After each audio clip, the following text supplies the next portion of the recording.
আসসালামু আলাইকুম প্রিয় দর্শক মণ্ডলী, আশা করি যে যেখানে আছেন সুস্থ নিরাপদ আছেন।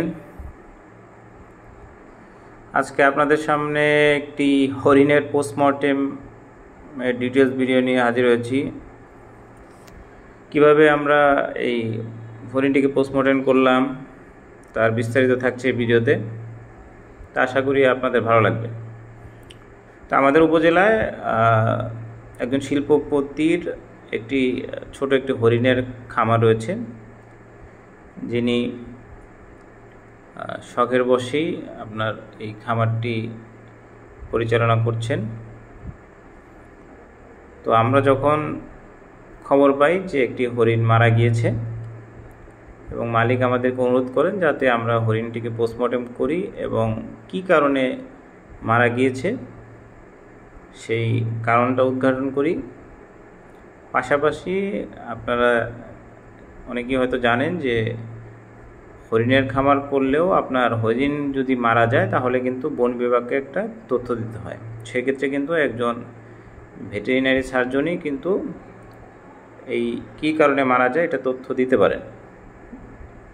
তথ্য দিলে তারা পরবর্তীতে বন অফিসে এই তথ্যগুলো শেয়ার করেন। তো আমরা যে দেখতে পাই যে আসলে যখন আমরা ইতিহাস নেই তখন জানতে পারি যে এই হরিণটি আসলে অনেক দিন থেকে দুর্বল ছিল। আস্তে আস্তে অন্যান্য হরিণ যেমন খাওয়া দাওয়া এটাও করতেছিল, কিন্তু এটা আস্তে আস্তে শুকিয়ে যাচ্ছিল।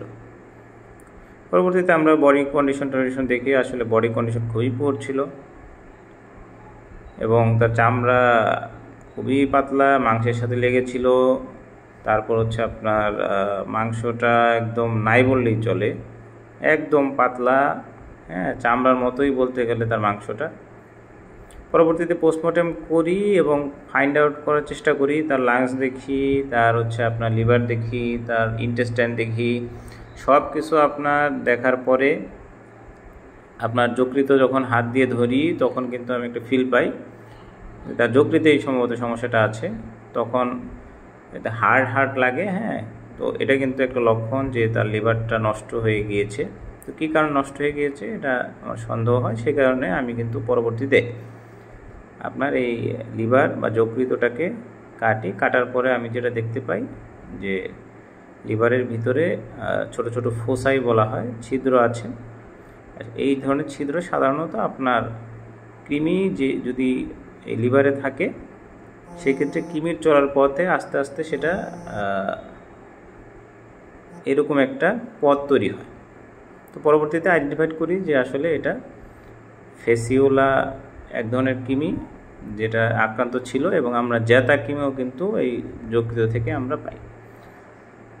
পরবর্তীতে আমরা একটা টেন্টেটিভ ডায়াগনোসিস করি যেটা আসলে ফেসিওলায় আক্রান্ত ছিল, তার লিভারটা নষ্ট হয়ে গিয়েছিল।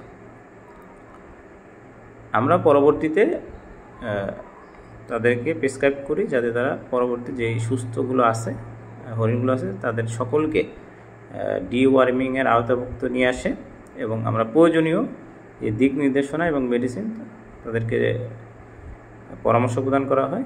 আশা করি আপনাদের ভিডিওটি ভালো লেগেছে। যদি ভালো লেগে থাকে অবশ্যই লাইক, কমেন্ট, শেয়ার করবেন এবং পাশেই থাকবেন। আসসালামু আলাইকুম।